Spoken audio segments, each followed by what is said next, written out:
Hi guys, welcome to In or Out on Onefootball with me, Max Merrill, and Nina Kauser from Anfield Index. How you doing, Nina? I'm good, thanks. Thank you for having me.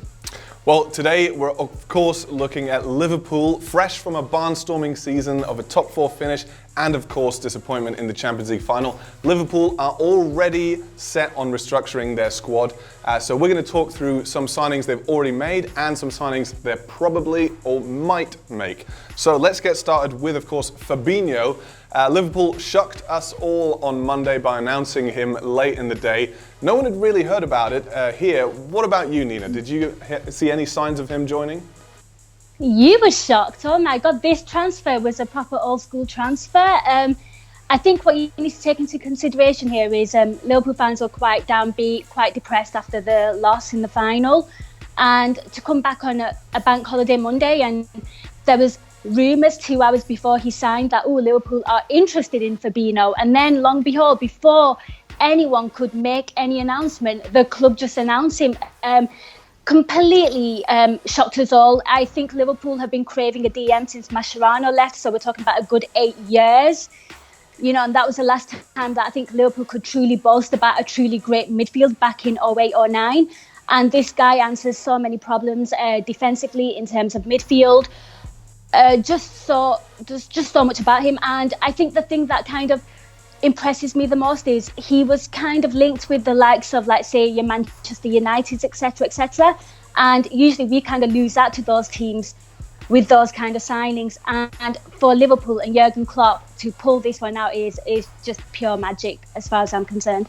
Yeah, well, I'm a Manchester United fan, so I was pretty peeved when he joined Liverpool. But, I mean, you mentioned there that you think he's going to be a good signing. He's only 24, but he's already got bags of experience playing in the Champions League for Monaco, playing several seasons at the highest level. But he's only played in France so far. Do you think he's ready for the Premier League? I think so. I mean, from what I've heard and like people who've watched him quite extensively, they seem to think that his game is very suited to England. He's quite physical. He's not scared. He's not a nasty player, but at the same time, he commands some presence. And I think our midfield has really been lacking that. I think what we really need to remember is the fact that, like you said, he is only 24, and you know it is going to take time. This might be relatively a new midfield, which I'm sure we're going to talk about as this show progresses. And I think what everyone needs to consider is the fact that players take time to bed in. Don't put too much pressure on him. And also, he's not going to the World Cup, so he will have a pre-season to work under Jurgen Klopp with Nabil Fekir, who, of course, you know, is coming in on the 1st of July as well. So, you know, them two as a dynamic duo working in pre-season, I think it could be pretty good. Yeah, sounds pretty promising. So, Nina, I feel like I don't even have to ask the question, but let's get your verdict on this signing then. In or out? I'd have to be absolutely insane to say out to a DM, so I'm going to say in. Good stuff. Well, let's move on to the midfield then. Jurgen Klopp's been usually playing with a midfield three. So first off, one player who's probably leaving, although it's still not official at this point, is Emre Can. What do you make of his departure? Well, there's been a lot of talk that Fabinho is the replacement for Emre Can. I'm absolutely gutted. I really liked him. I know he divides a lot of opinion amongst Liverpool fans. Some people really don't see his worth, and there's always that debate about who's better, him or Jordan Henderson. For me, the 4 years that he's been there, he's been a fantastic professional, a great servant to the club.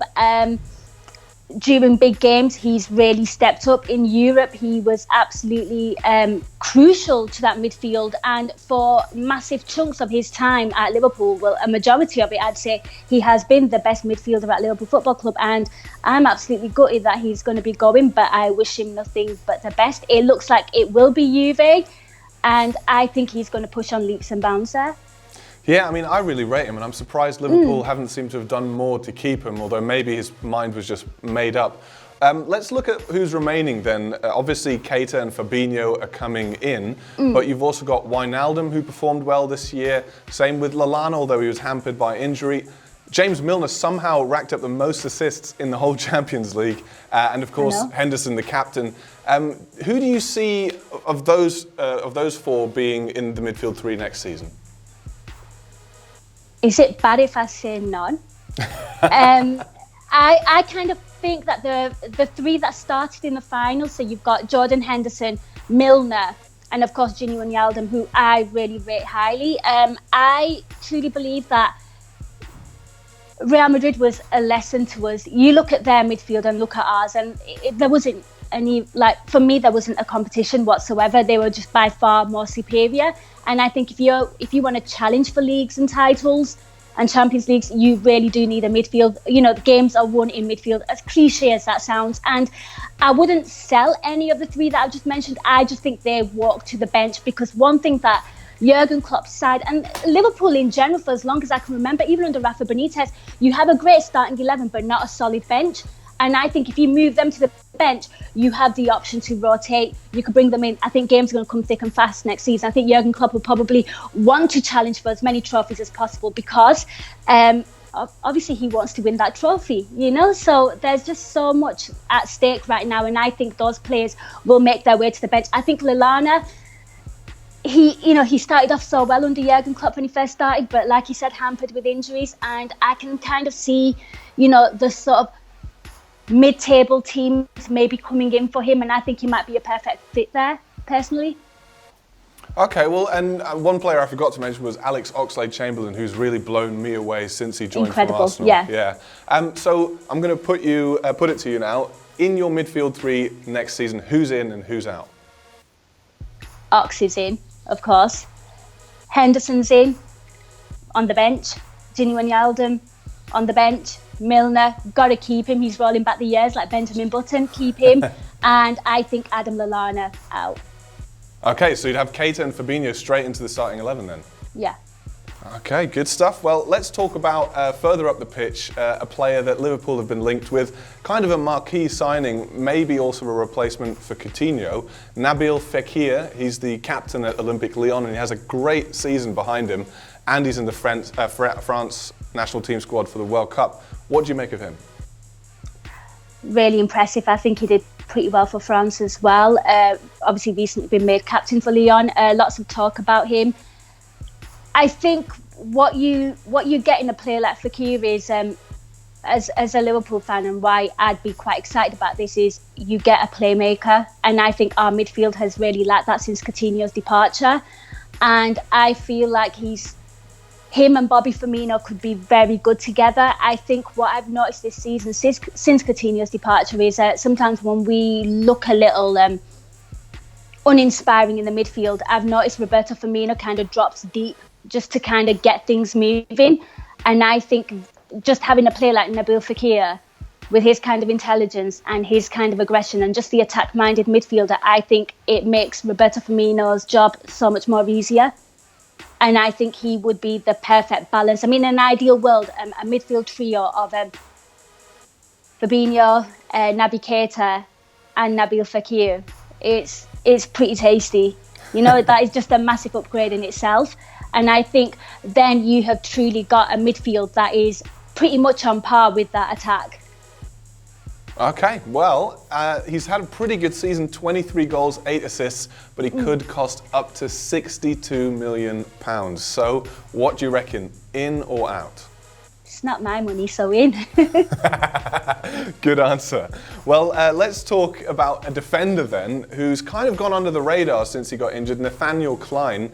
Trent Alexander-Arnold filled his boots very admirably and played in the Champions League final, now making it to Russia in the England World Cup squad. And Fabinho coming in, who we expect to play in midfield, but can also operate as a right-back, where he started out his career. So do you think there's still a place in the squad for Nathaniel Klein? I think there's always a place for Nathaniel Klein. Again, there's a lot of people that there's a few people that don't really rate him. I actually like him. I think he's consistent. You know what you get with him.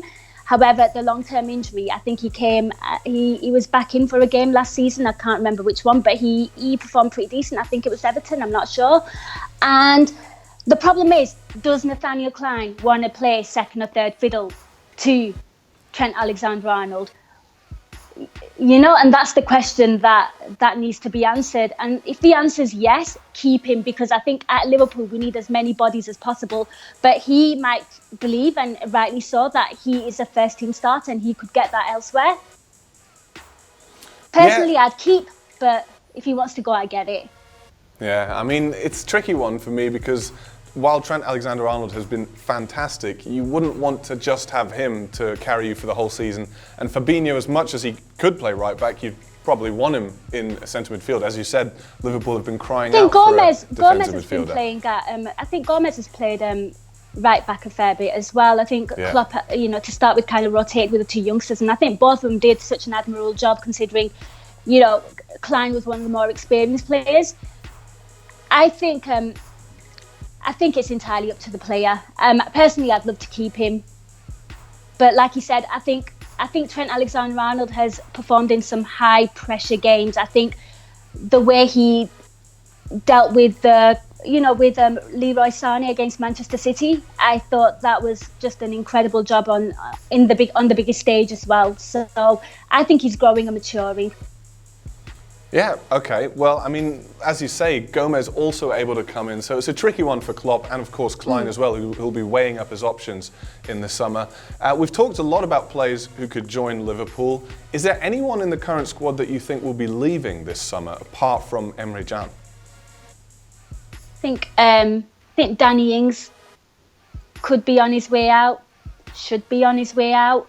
I think Solanke, maybe not out, but I think he might be due a loan. I think he's very young. I think he's got the potential and he's got the fight and everything that Jurgen Klopp likes, but obviously he's just failed to score goals. I think he got one all season. And obviously as a striker, that is a bit of a concern, albeit he hasn't had an awful lot of game time. But then having said that, there's plenty of games to be had next season, so who knows?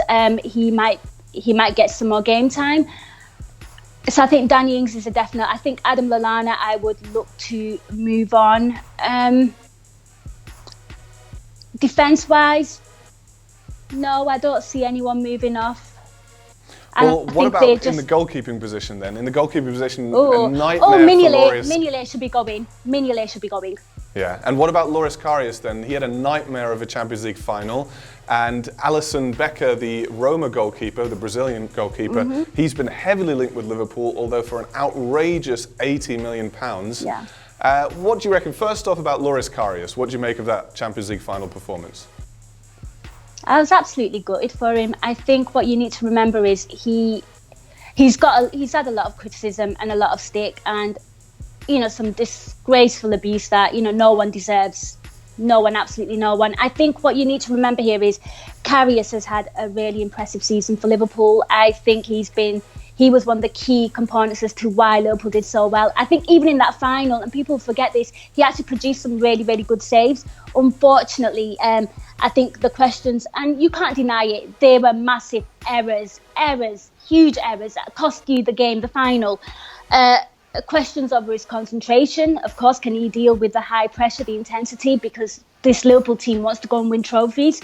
And if your goalkeeper, has question marks over his confidence and, just his ability to deal with that pressure, is that something worth considering? For me personally, if I had the money spare, I would look to spend it elsewhere. Don't get me wrong, that is not a slight on Alisson. And if I had 80 million and Liverpool want to spend 80 million on him, I am not going to complain because he is a massive upgrade. We know he's a better goalkeeper, but maybe I'm just like a kind of hopeless romantic in football, and I'm kind of hoping that Karius bounces back from this and becomes an even bigger and better and stronger person. It's almost career and character defining for him.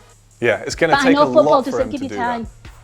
Of course, absolutely. I mean, it's going to haunt him for, pretty much the rest of his career, that final. And, you can understand why. But if there was money and, they decide to spend it on, say, a Fekir, or they decide to buy another centre-back to partner Van Dijk, I'm fully in support of that. Yeah, if we've got some money spare and Liverpool really want to go gung-ho in this transfer window and they want to buy a goalkeeper, I am not going to grumble at that. But for me, I didn't think after that final, we need to replace the goalkeeper. I just felt really gutted for him.